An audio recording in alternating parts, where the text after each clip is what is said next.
और बीजेपी बंगाल जीत गई।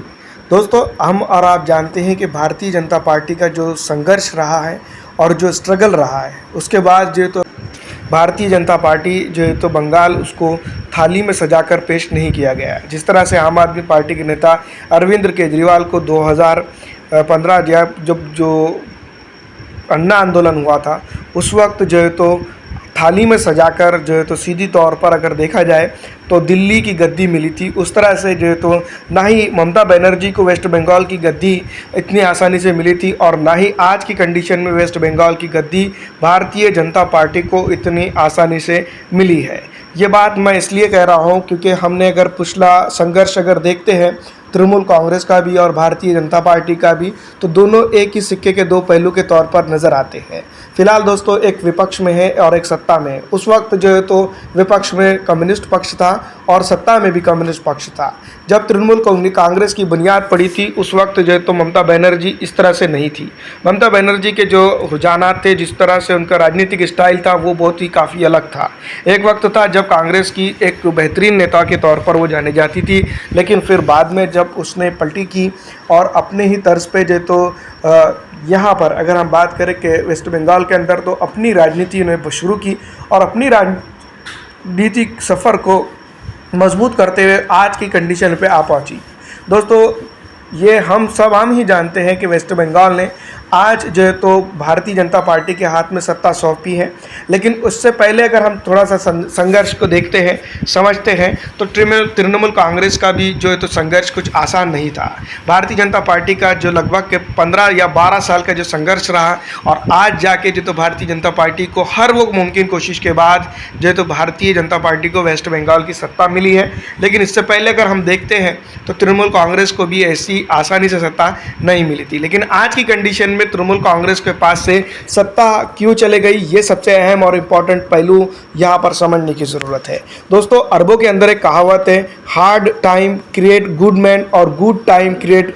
Bad man. तो दोस्तों, यही वो चीज़ रही जिसके चलते जो है तो कहीं ना कहीं जो है तो ये सत्ता जो है तो उसका परिवर्तन का खेल जो है तो बदल गया। सबसे पहले अगर हम देखते हैं तो तृणमूल कांग्रेस की बात करें तो कम्युनिस्टों को हराकर जो है तो तृणमूल कांग्रेस यहाँ पर विपक्ष सत्ता और उसके बाद जो तो विपक्ष का रोल उसने अब लेकर रहेगी। इससे पहले अगर हम बात करें तो यहाँ पर जिस तरह के हालात बने हैं उसको लेकर जो है तो चर्चा करने का विषय है। दोस्तों, अगर देखा जाए तो तृणमूल कांग्रेस एक स्टेबल सत्ता में थी, उसके बाद जो है तो कम्युनिस्टों का भी उसको परेशानी थी। कम्युनिस्ट विपक्ष में था, विपक्ष के बाद जो है तो वो पूरी तरह से मिट गया। उसके बाद विपक्ष में भारतीय जनता पार्टी बनी। जब की बात हम कर रहे हैं तब जो है तो भारत के अंदर 2014 का जो तो सुगबुगाहट थी, जब पूरे हिंदुस्तान के अंदर प्रधानमंत्री नरेंद्र मोदी जो है तो प्रधानमंत्री बनने के लिए तैयारी कर रहे थे। पूरा हिंदुस्तान एक संघर्ष के तौर पर जूझ रहा था। उस वक्त वेस्ट बंगाल के अंदर अगर हम बात करें तो भारतीय जनता पार्टी की बुनियाद मजबूत हो रही थी और वो बुनियाद जो है तो आगे चलकर अब जो है तो सत्ता में परिवर्तित हुई।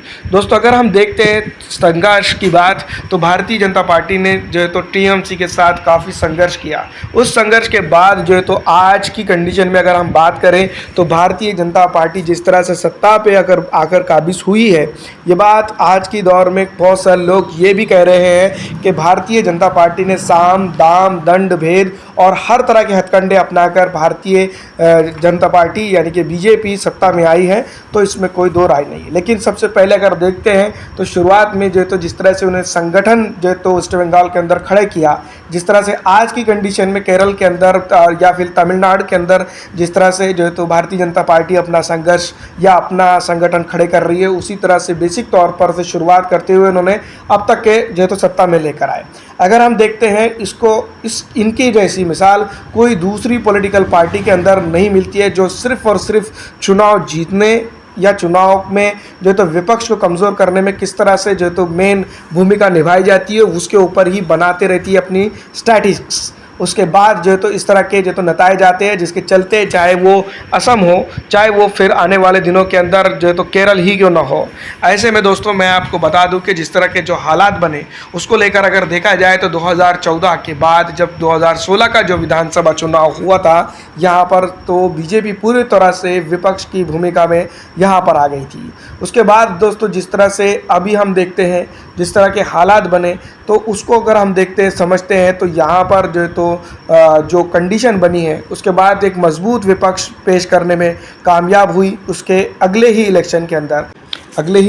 अंदर जो है तो भारतीय जनता पार्टी ने जो तो एक मजबूत विपक्ष का रोल प्ले किया। और आज अगर हम देखें और समझें तो कहीं ना कहीं जो लोग पॉलिटिकल थिंक टैंकर जिसको हम कह सकते हैं आज के ज़माने में, वो ये ज़रूर कह रहेंगे कि इलेक्ट्रॉनिक मशीन की टेम्परिंग हुई है और बहुत सारी चीज़ें हुई है, बीजेपी ने हाईजैक किया है। लेकिन अगर सही मायनों में अगर देखा जाए तो बेसिक तौर पे कई एक चीज़ें जो है तो भारतीय जनता पार्टी ने जो है तो यहाँ पर की है और उसका रिजल्ट स्वरूप उनको जो है तो इस इलाके की राजनीति के अंदर, वेस्ट बंगाल के अंदर जो है तो एक मजबूत पकड़ के साथ जो है तो विजय के तौर पर जो है तो वेस्ट बंगाल मिला है। दोस्तों 2014 के टाइम को देखा जाए और अभी जो तो केरला की स्थिति को अगर देखा जाए तो जिस तरह से बीजेपी यहाँ पर केरला के अंदर भी इस तरह के हालात पैदा कर रही है सत्ता के अंदर आने के लिए, तो वो भी जो है तो एक संघर्ष का हिस्सा है। और भारतीय जनता पार्टी जानती है कि किस तरह से उसको संघर्ष करना है, क्योंकि जिस तरह से हम देख चुके हैं कि ममता बनर्जी ने सत्ता पर वो आ चुकी थी, लेकिन सत्ता के ऊपर आने के बाद अगर वो अपने ही आप को जो है तो यहाँ पर थोड़ा सा संभाल कर काम कर लेती और यहाँ पर जो है तो भारतीय जनता पार्टी को जिसको हम यूँ भी कह सकते हैं पनपने नहीं देती, तो कहीं ना कहीं ये बात हम ज़रूर कह सकते थे कि यहाँ पर भारतीय जनता पार्टी आज की दौर में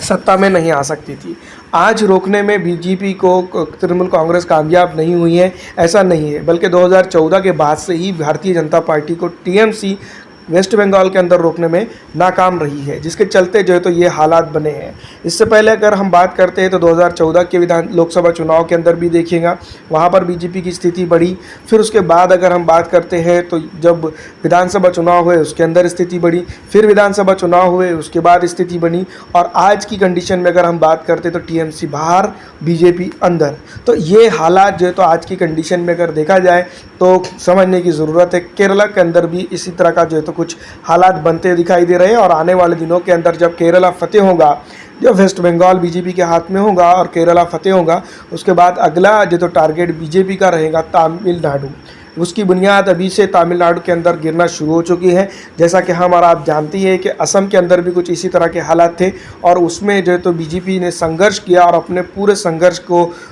रचते हुए आगे बढ़ते हुए बीजेपी वहाँ पर कामयाब हुई। वैसे अगर देखा जाए तो बहुत सारी स्टेट ऐसी है भारतीय जनता पार्टी के लिए जहाँ पर कांग्रेस हो या किसी भी दल के किसी भी नेता को जो तो अब हराना बीजेपी को नामुमकिन सा लगता है। वैसे अगर देखा जाए तो कांग्रेस अब इस हिंदुस्तान के अंदर बूढ़ी हो चुकी है, और कांग्रेस जैसी जो तो राजनीतिक पार्टियों के बस की बात अब भारतीय जनता पार्टी को हराने की नहीं रही है। क्योंकि कांग्रेस की अगर बात की जाए तो कांग्रेस के अंदर संघर्ष करने वाले नेता नाम मात्र भी नहीं बचे हैं। इसी के चलते जो है तो यहाँ पर के जिस तरह के हालात है उसको देखते हुए यही लगता है कि आने वाले दिनों के अंदर सत्ता में भी बीजेपी होंगी और विपक्ष में भी बीजेपी हो सकती है। फिलहाल दोस्तों इसी तरह का जो है तो माहौल भी देखने को मिल रहा है, और फिलहाल जो हालात है बंगाल की, तो बंगाल के अंदर आज की दौर में हम देख रहे हैं कि बीजेपी जीती है, लेकिन ये बुनियाद 2014 में या 2014 के बाद से ही पड़ चुकी थी। फिलहाल इस वीडियो में इतना ही। अगर अच्छी लगती है तो लाइक करके शेयर ज़रूर कर दीजिएगा।